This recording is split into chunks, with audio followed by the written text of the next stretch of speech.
ಸುನಾಮಿಯ ಕುರಿತ ಸ್ವಾರಸ್ಯಕರ ವಿಚಾರಗಳು. ಭಯಾನಕ ಸುನಾಮಿಗಳ ಬಗ್ಗೆ ನಿಮಗೆ ಎಷ್ಟು ಗೊತ್ತು? ಸುನಾಮಿ ಮತ್ತು ಅದರ ಹಿನ್ನೆಲೆ, ಅದು ಉಂಟಾಗಲು ಕಾರಣಗಳು, ಭಾರತದಲ್ಲಿ ಸುನಾಮಿಯ ಇತಿಹಾಸ, ವಿಶ್ವ ಜಾಗತಿಕ ಸುನಾಮಿ ದಿನದ ಆಚರಣೆಯ ಮಹತ್ವ.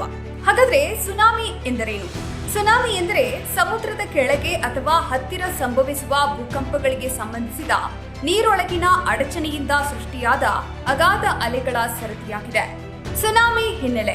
ಸುನಾಮಿ ಅಪರೂಪವಾದ ಘಟನೆ ಮತ್ತು ಮಾರಕವಾಗಬಹುದು. ಕಳೆದ 100 ವರ್ಷಗಳಲ್ಲಿ 2,60,000ಕ್ಕಿಂತ ಹೆಚ್ಚು ಜೀವಿಗಳು ನಾಶವಾಗಿವೆ. ಸರಾಸರಿ ಪ್ರತಿ ವಿಪತ್ತಿಗೆ 4,600 ಜೀವ ಬಲಿ ತೆಗೆದುಕೊಂಡಿರುವುದು. ಈ ಅವಧಿಯಲ್ಲಿ ಹೆಚ್ಚು ಸಾವಾಗಿದ್ದು ಹಿಂದೂ ಮಹಾಸಾಗರದಲ್ಲಿ. ಸುಮಾರು 14 ದೇಶಗಳಲ್ಲಿ 2,27,000 ಸಾವುಗಳು ಸಂಭವಿಸಿವೆ. ಅದರಲ್ಲಿ ಅತಿ ಹೆಚ್ಚಾಗಿ ಭಾರತ, ಶ್ರೀಲಂಕಾ, ಇಂಡೋನೇಷ್ಯಾ ಮತ್ತು ಬಾಂಗ್ಲಾದೇಶದಲ್ಲಿ ಸಾವುಗಳು ಸಂಭವಿಸಿವೆ. ಸುನಾಮಿಗೆ ಕಾರಣಗಳು. 1. ಭೂಕಂಪಗಳು. ಎಲ್ಲಾ ಭೂಕಂಪಗಳು ಸುನಾಮಿಗಳಿಗೆ ಕಾರಣವಾಗುವವು. ಭೂಕಂಪವು ಸಮುದ್ರದ ಕೆಳಗೆ ಸಂಭವಿಸಬೇಕು ಅಥವಾ ವಸ್ತುಗಳು ಸಾಗರಕ್ಕೆ ಇಳಿಯಲು ಕಾರಣವಾಗಬೇಕು. ಭೂಕಂಪವು ಬಲವಾಗಿರಬೇಕು. ರಿಕ್ಟರ್ ಮಾಪಕದಲ್ಲಿ ಕನಿಷ್ಠ 6.5 ತೀವ್ರತೆ ಇರಬೇಕು. ಭೂಕಂಪವು ಭೂಮಿಯ ಮೇಲ್ಮೈಯನ್ನು ಛಿದ್ರಗೊಳಿಸಬೇಕು ಮತ್ತು ಅದು ಆಳವಿಲ್ಲದ ಪ್ರದೇಶದಲ್ಲಿ ಸಂಭವಿಸಬೇಕು. ಅಂದ್ರೆ ಭೂಮಿ ಮೇಲ್ಮೈಗಿಂತ 70 ಕಿಲೋಮೀಟರ್ ಕಡಿಮೆ. ಭೂಕಂಪವು ಸಮುದ್ರ ತಳದ ಲಂಬಚಲನೆಯನ್ನು ಉಂಟು ಮಾಡಬೇಕು. 2. ನೀರೊಳಗಿನ ಸ್ಫೋಟ. ಮಾರ್ಷಲ್ ದ್ವೀಪದಲ್ಲಿ 1940 ಮತ್ತು 1950ರ ದಶಕದಲ್ಲಿ ಯುಎಸ್ನ ಪರಮಾಣು ಪರೀಕ್ಷೆಯು ಸುನಾಮಿಯನ್ನು ಸೃಷ್ಟಿಸಿತ್ತು. ಜ್ವಾಲಾಮುಖಿ ಆಸ್ಫೋಟ. ಕರಾವಳಿಯಲ್ಲಿ ನೀರಿನಲ್ಲಿ ಸಂಭವಿಸುವ ಜ್ವಾಲಾಮುಖಿಗಳು ಸುನಾಮಿಯನ್ನು ಉಂಟುಮಾಡುವ ಹಲವಾರು ಪರಿಣಾಮಗಳನ್ನು ಉಂಟುಮಾಡಬಹುದು. ಭೂಕುಸಿತಗಳು. ಭೂಕಂಪ ಮತ್ತು ಜ್ವಾಲಾಮುಖಿ ಸ್ಫೋಟಗಳು ಸಾಮಾನ್ಯವಾಗಿ ಭೂಕುಸಿತಗಳನ್ನು ಉಂಟುಮಾಡುತ್ತವೆ.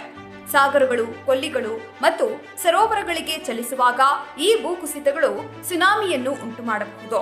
ಸುನಾಮಿಯು ನೀರಿನ ಅಡಿಯಲ್ಲಿ ಸಂಭವಿಸುವ ಭೂಕುಸಿತ ಅಥವಾ ಸಮುದ್ರದ ಮೇಲೆ ಹುಟ್ಟಿ ನಂತರ ನೀರಿನಲ್ಲಿ ಧುಮುಕುವುದು.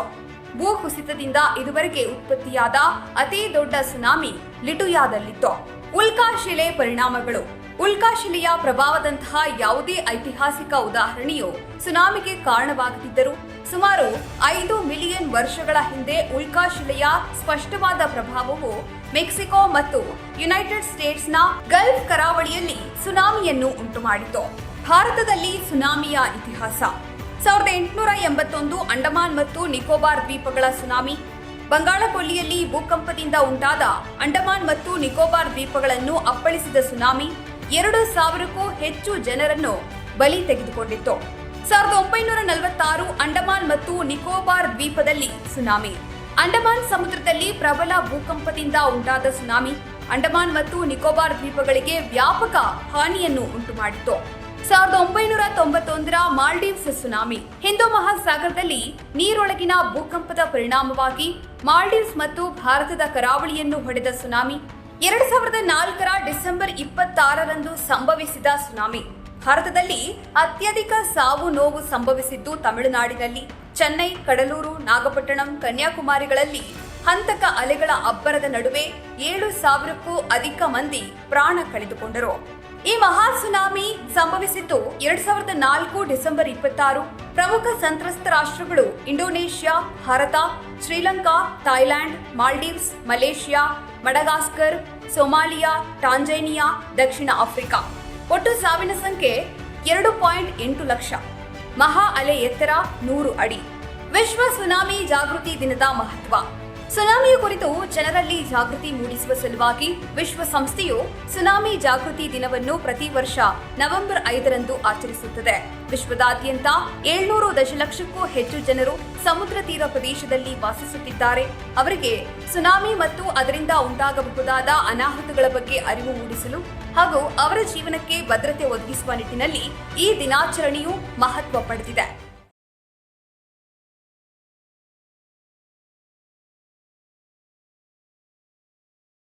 ಸೆಂಚುರಿ ಟಿವಿ ಕನ್ನಡ ಚಾನಲ್ ಅನ್ನು ಸಬ್ಸ್ಕ್ರೈಬ್ ಮಾಡಿ, ಲೈಕ್ ಮಾಡಿ, ಕಾಮೆಂಟ್ ಮಾಡಿ, ಶೇರ್ ಮಾಡಿ.